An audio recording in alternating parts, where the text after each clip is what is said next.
আসসালামু আলাইকুম বন্ধুরা, আশা করি সবাই সুস্থ আছেন। বন্ধুরা, যে কোনো ক্ষেত্রে সরাসরি যুদ্ধে জয়লাভ বা শত্রুকে ধ্বংস করার একটা পলিসি হিসাবে হামলাই আবশ্যক নয়।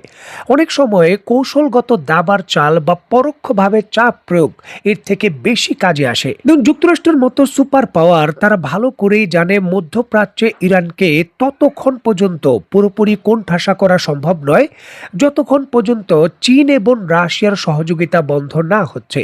আর এই জন্য এই দুইটি দেশকে তাদের স্থানীয়ভাবে ব্যস্ত রাখতে হবে। চীনকে দক্ষিণ চীন সাগর বা তাইওয়ান ইস্যুকে কেন্দ্র করে ব্যস্ত রাখা বা রাশিয়াকে ইউক্রেনের ইস্যুকে কেন্দ্র করে ব্যস্ত রাখাটাই হলো অন্যতম ভালো কৌশল। তবে এমতো অবস্থায় যদি রাশিয়া সরাসরি ন্যাটো কোনো দেশে আক্রমণ করে ফেলে এবং ন্যাটোকে বাঁচানোর জন্য যুক্তরাষ্ট্রকে তার সামরিক শক্তি ব্যবহার করতে বাধ্য করে, তাহলে খেলা কিন্তু পাল্টে যাবে।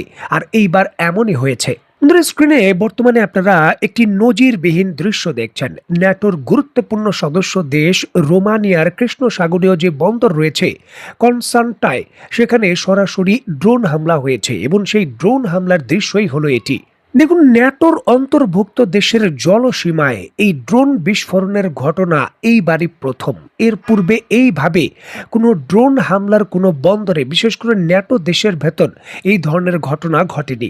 এই ঘটনা ঘটার পরই পুরো ন্যাটো দেশগুলো সর্বোচ্চ সতর্ক অবস্থানে রয়েছে এবং পরিস্থিতি মূল্যায়ন করছে। দেখুন, ন্যাটো অন্তর্ভুক্ত দেশ রোমানিয়ার বন্দরে ড্রোন হামলা হয়েছে এবং এই ড্রোন হামলার দায়িত্ব রাশিয়ার উপর চাপিয়ে দেওয়া হচ্ছে। যদিও এই ড্রোন হামলার জন্য আনুষ্ঠানিকভাবে দুঃখ প্রকাশ করেছে ইউক্রেন। প্রশ্ন হলো, রাশিয়া যদি হামলা করেই থাকে, তাহলে ন্যাটো তার পঞ্চম অনুচ্ছেদ মানে একটি দেশে আক্রমণ মানে সকল দেশে আক্রমণ, সেটা কি অ্যাক্টিভ করবে?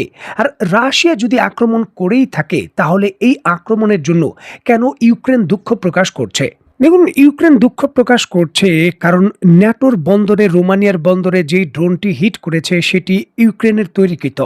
তবে সেটিকে গাইডেন্স করেছে রাশিয়া, মানে ইউক্রেনের ড্রোন গাইড করে ন্যাটো দেশে রাশিয়া হামলা করেছে। আর এটি করতে পেরেছে তারা তাদের জ্যামিং সিস্টেমের কারণে। দেখুন, ইউক্রেনের সরকারের পক্ষ থেকে যেমনটা জানানো হয়েছে, কৃষ্ণ সাগরে রাশিয়ার জাহাজকে লক্ষ্য করে ড্রোন হামলা করেছিল ইউক্রেনের তৈরিকৃত ড্রোন। তবে রাশিয়া জ্যামিং সিস্টেমের মাধ্যমে 4টি ড্রোনের কন্ট্রোল নিয়ে নেয়।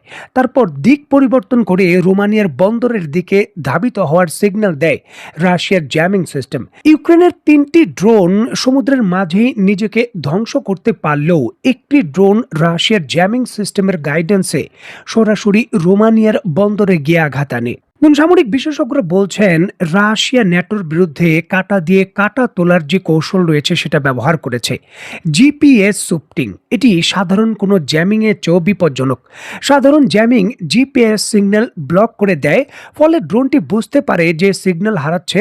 সাধারণত সেটি এক জায়গায় স্থির থেকে নিজেকে তখন ধ্বংস করে দেয়। তবে রাশিয়ার যে জ্যামিং সিস্টেম রয়েছে কুশারা 4 এবং আরো লং রেঞ্জের 5000 কিলোমিটার রেঞ্জের যে জ্যামিং সিস্টেম, সেটি শুধু জিপিআরএস জ্যামিং করে না, সেটা সুইফটিং করে, নিজেদের থেকে গাইডেন্স পাঠায়। যার জন্য ড্রোন কিন্তু বুঝতে পারে না ইউক্রেন গাইডেন্স দিচ্ছে নাকি রাশিয়া। তখন রাশিয়ার গাইডেন্সকে ফলো করে সেই ড্রোন তার দিক পরিবর্তন করে রাশিয়ার ইচ্ছা অনুযায়ী সেই জায়গায় গিয়ে আঘাত করে। এটি একটি নজিরবিহীন টেকনোলজিক্যাল সাফল্য হিসাবে ধরা হচ্ছে। কারণ আপনি আপনার শত্রুকে হামলা করার জন্য মিসাইল বা ড্রোন নিক্ষেপ করলেন, শত্রু জ্যামিং সিস্টেমের মাধ্যমে তার কন্ট্রোল নিয়ে আপনার উপরেই সেই ড্রোন বা সেই প্রযুক্তিকে ব্যবহার করলো। এটি একটি নজিরবিহীন সক্ষমতা হিসাবে দেখা হচ্ছে, যেটি যুদ্ধক্ষেত্রে পুরোপুরি সকল কিছু পাল্টে দেওয়ার বা নতুন সমীকরণ তৈরি করার সক্ষমতা রাখে। এখানে বলে রাখা ভালো, এই কুশারা 4 যে জ্যামিং সিস্টেম রয়েছে, যেটা রাশিয়া ব্যবহার করে এই ড্রোন সিস্টেমকে ন্যাটো অন্তর্ভুক্ত রোমানিয়ায় গিয়ে হিট করালো, এই ধরনের যে সিস্টেম রয়েছে সেটি ইরানেও ডেলিভারি দেওয়া হয়েছে।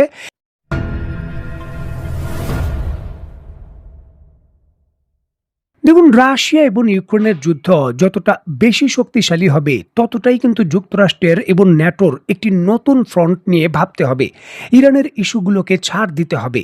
আর কথা বিবেচনা করেই, নয়তো এর জন্যই ইউক্রেন রাশিয়ার অন্তত 5টি জাহাজে একসঙ্গে হামলা করেছে। দেখুন, ইউক্রেনের পক্ষ থেকে রাশিয়ার এই জাহাজগুলোতে হামলার বিষয়ে তারা ড্রোন ফুটেজ প্রকাশ করেছে। স্ক্রিনে নিশ্চয়ই আপনারা সেই ড্রোন ফুটেজটি দেখতে পাচ্ছেন। রাশিয়ার উপকূলের কাছে যে যে অ্যাজভ সাগর রয়েছে সেই অ্যাজভ সাগরে 5টি জাহাজকে লক্ষ্য করে একের পর এক ইউক্রেন এই হামলা করেছে এবং আন্তর্জাতিক সংবাদ মাধ্যম যেমনটা বলছে এই 5টি জাহাজে ড্রোন হামলার ফলে অন্তত পক্ষে 5 জন নিহত হয়েছেন। একটি জাহাজে 3 জন এবং আরেকটি জাহাজে 2 জন, এই মোট 5 জন ক্রু নিহত হয়েছেন। 2টি জাহাজের সুনির্দিষ্ট নাম পাওয়া গেলেও বাকি জাহাজগুলোর নাম রাশিয়া এখনো প্রকাশ করেনি।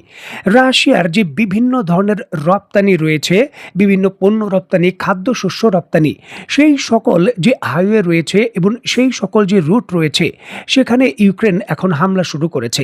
মানে পূর্বের হামলাগুলো যদিও সামরিক কাজেই হতো, এখন কিন্তু বেসামরিক এবং বিভিন্ন ধরনের যে পণ্য রপ্তানিকারক যে খাদ্যশস্যের গুরুত্বপূর্ণ স্ট্যান্ডার্ডের চুক্তি ছিল যে এখানে হামলা করা যাবে না, তাকেও কিন্তু অনেকটা উপেক্ষা করে এখন বাণিজ্যিক জাহাজে আক্রমণ হচ্ছে। পরিষ্কারভাবেই সামরিক বিশেষজ্ঞরা বলছেন যে মধ্যপ্রাচ্যের ইস্যু থেকেও এখন ইউক্রেনের যুদ্ধক্ষেত্র আরও শক্তিশালী পর্যায়ে চলে যাচ্ছে।